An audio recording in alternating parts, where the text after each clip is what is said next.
Matchstick Men was never planned to be the A-side. I think a track called Gentleman Joe's Sidewalk Cafe was, which was an awful, awful song.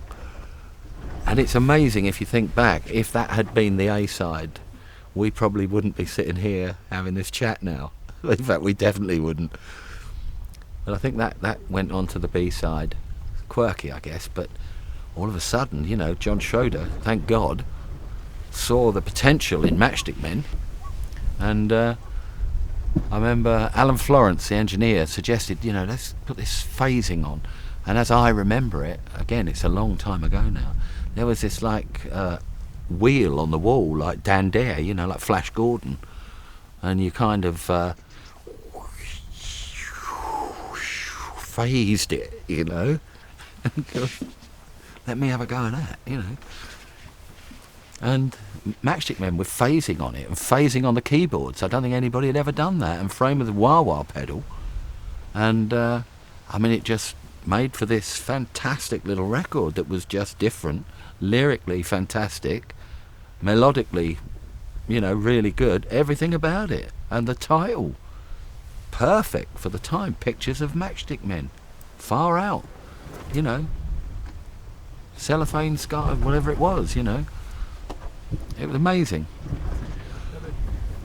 Well, we were a little paranoid, I remember, when Black Veils of Melancholy came out, because it was Matchstick Men 2 and not nearly as good. And Frame had been somewhat bludgeoned into writing it, I think. You know, write another one.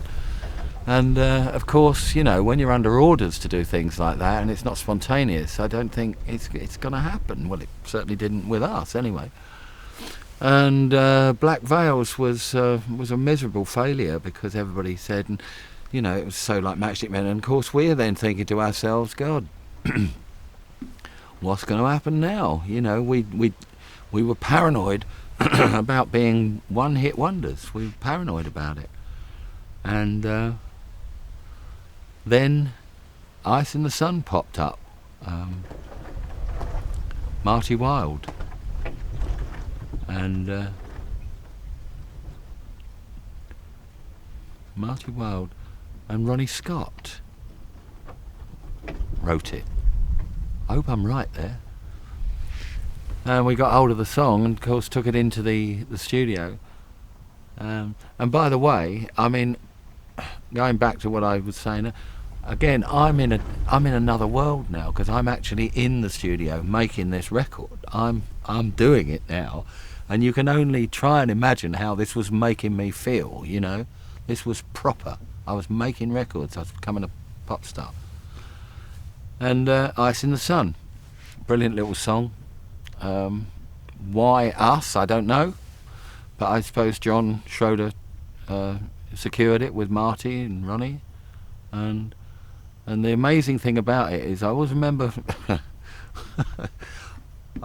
Marty Wilde's bum, not a pretty sight, in the piano with a plectrum ring across those strings, and like the phasing on Matchstick Men, you know, nobody had done this.